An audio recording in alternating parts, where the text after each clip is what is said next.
नमस्कार प्रेक्षकांनो, ठरलं तर मग मालिकेच्या आजच्या म्हणजेच 10 जूनच्या भागात आपल्याला एक जबरदस्त असा ट्विस्ट पाहायला मिळणार आहे. पण त्याआधी जर तुम्ही माझ्या चॅनलवर नवीन असाल तर चॅनलला प्लीज सबस्क्राईब करा. आता आपण पाहतो की सकाळी हॉलमध्ये कल्पना, तन्वी, विमल हे सगळेच असतात. प्रताप तिकडे येतो व म्हणतो, कल्पना अगं माझी योगा मॅट कुठे सापडत नाही आहे, गार्डनमध्ये पण दिसत नाही आहे. तर कल्पना म्हणते, अहो गार्डनमध्ये कशी असेल, त्या पॅसेजमध्ये कपाटामध्ये असेल ना. तर प्रताप म्हणतो, अगं रोज तिथेच असते, पण रोज माझ्या अगोदरच सायली गार्डनमध्ये ती अंथरून ठेवते ना. आज कुठेच दिसत नाही आहे, विसरली बहुतेक. तर विमल म्हणते, अहो सायलीताई तर कोणतंच काम विसरत नाहीत. तर आता तेवढ्यातच पूर्णाजी तिथे येते व म्हणते, विमल आज मला काढा मिळाला नाही आहे, मी वाट बघत होते रूममध्ये, मग शेवटी मीच आले बाहेर. तर विमल म्हणते, पूर्णाई तुमचा काढा सायलीताईच बनवतात, मी फक्त रूममध्ये घेऊन येते, पण आज सायलीताईंनी काढाच नाही बनवलाय. तर आता अर्जुन पण त्यांच्या खोलीतून बाहेर आलेला असतो व तो त्या गॅलरीतच उभं राहून सगळं काही बघत असतो.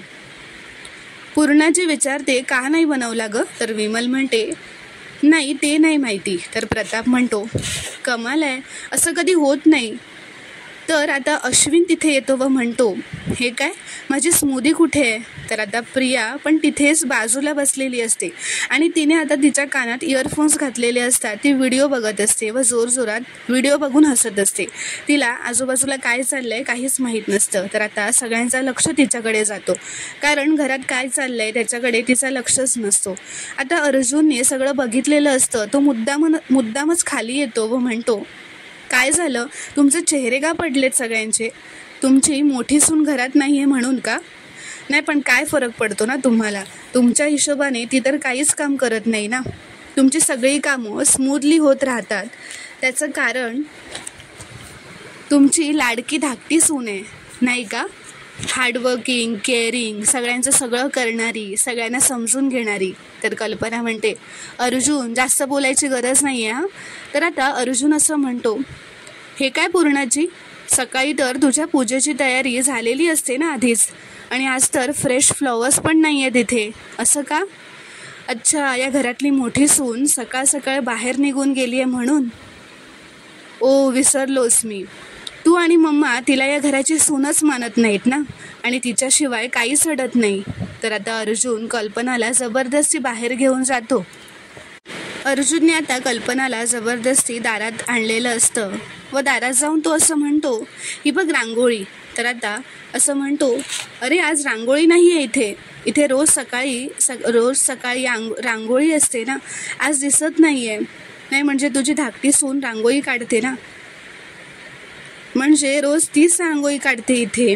तर कल्पना म्हणते, नवीन लग्न झालं होतं ना तेव्हा ती रोज रांगोळी काढायची इथे. तर अर्जुन म्हणतो, किती दिवस, 2, 4 की 10. पण मम्मा माझी बायको ना 2 वर्षांपूर्वी जेव्हा लग्न करून इथे आली होती ना, त्यानंतरच सगळं आत्तापर्यंत तीच इथे करते.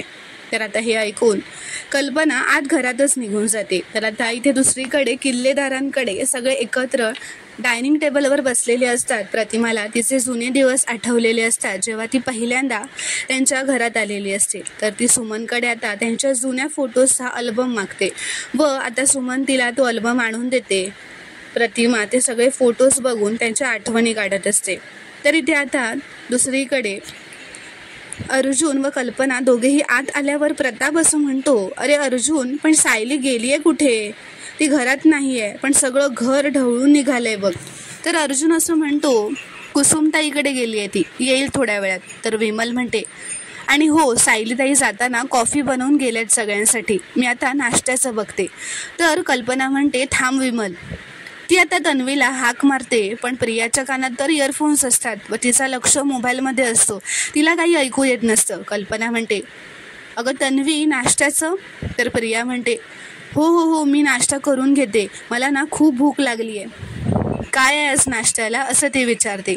तर आता अर्जुन तिच्यावर जोरातच हसायला लागतो. तो म्हणतो, मम्मा मला तर वाटतं ना आज पहिल्यांदा आम्ही सगळे नाश्ता न करता घराबाहेर पडणार आहोत.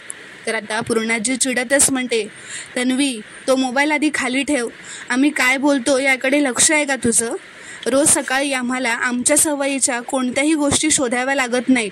आज आम्हाला आमच्या सवयीची एकही गोष्ट मिळत नाही आहे. तर प्रिया म्हणते, काय अगं काय मिळत नाही आहे तुला, काही हरवलं आहे का तुझं, असं ती वर पूर्णाजीलाच विचारते. विमलताईंना सांग ना, त्या शोधून देतील तुला.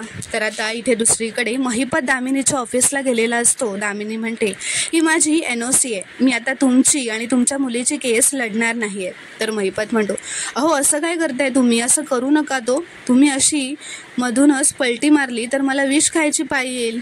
तर दामिनी म्हणते, खरं तर विष मी तुम्हाला द्यायला पाहिजे, तुमच्यामुळे आयुष्यात पहिल्यांदा मी एक केस हरणार आहे. तर महिपत म्हणतो, का, आता विलासच्या मर्डरचे पुरावे जागच्या जागीच आहेत ना, फक्त हरीशची केस तो सुभेदार जिंकला, त्याने काय फरक पडतो. तर दामिनी म्हणते, काय फरक पडतो, काल कोर्टाने सांगितलंय तुमची म्हणजे महिपत शिखरेची चौकशी करा. होतात ना तुम्ही कोर्टात की झोपला होतात, असं ती रागातच विचारते. तर महिपत म्हणतो, त्याचं टेन्शन घेऊ नका तो दामिनीबाई, ते मी बघून घेतो. तर दामिनी उभं राहून रागातच म्हणते, तुम्हाला जरा तरी लाज वाटते का हो, पुन्हा एकदा या हरीश प्रकरणात तुम्ही माझ्यापासून एक मोठी गोष्ट लपवली आहे. त्या मूर्ख पिंट्याला तुमच्या कन्स्ट्रक्शन साईटवर ठेवलं, हरीश जिवंत आहे असं भासवण्यासाठी त्याला मेसेजेस करायला लावले. या अशा मूर्ख गोष्टी कोण करायला सांगतं तुम्हाला, असे ती रागातच विचारते. तर इथे दुसरीकडे प्रताप असं म्हणतो, तन्वी, विमलला खूप कामं आहेत, तू जरा जागेवरून उठ आणि मला माझं योगा मॅट शोधून दे. तर प्रिया म्हणते, बाबा मी योगा मॅट शोधून दिलं असतं तुम्हाला, पण काय आहे ना मला हा व्हिडिओ संपवायचा आहे. तर आता हे ऐकून सगळे शॉक होतात व प्रियाकडे बघूच लागतात. ती म्हणते, मी काय म्हणते, विमलताईंना सांगा ना शोधायला, आणि त्यांना वेळ नसेल ना तर आजच्या दिवशी योगा स्किप करा, काय फरक पडतो. तर आता अश्विन असं म्हणतो, तन्वी तू उठ बरं पटकन, मला स्मूदी बनवून दे, मला हॉस्पिटलला जायला उशीर होतोय. तर प्रिया म्हणते, स्मूदी काय काय टाकायचं असतं त्यात. तर अश्विन म्हणतो, अगं तुला एवढंही माहीत नाही आहे का. तर प्रिया म्हणते, एक काम करते ना, स्मूदी बनवायचा व्हिडिओ शोधून काढते, तो तुला पाठवते, तू बनवून घे, नाहीतर विमलताईंना सांग, त्या बनवून देतील तुला. तर पूर्णाची म्हणते, झालं म्हणजे आता तुला माझा काढाही बनवायला सांगायला नको. तर प्रिया म्हणते, काढा, अगं काढा बनवायला मी कशाला हवी आहे, विमलताईंना येतो ना काढा बनवायला. विमलताई स्मूदी पण बनवा, काढा पण बनवा, आणि हो माझा नाश्ता माझ्या बेडरूममध्येच द्या, मी तिथेच बसून खाईन, निदान कोणी डिस्टर्ब तरी करणार नाही मला व्हिडिओ बघताना. असं उलट असताना म्हणत आता तन्वी काहीही काम न करता तिथून तिच्या खोलीत निघून जाते. अर्जुन आता कल्पनाकडे बघत म्हणतो, लाडकी सून, तुझी लाडकी सून आहे ना ती, व तो खूपच हसू लागतो या सगळ्यांवर. तर प्रेक्षकांनो, आता पुढील भागात काय घडणार आहे पाहणं खूपच रोमांचक ठरणार आहे. व्हिडिओ पूर्ण बघितल्याबद्दल धन्यवाद. व्हिडिओ आवडल्यास कॉमेंटमध्ये नक्की कळवा व चॅनलला प्लीज सबस्क्राईब करा.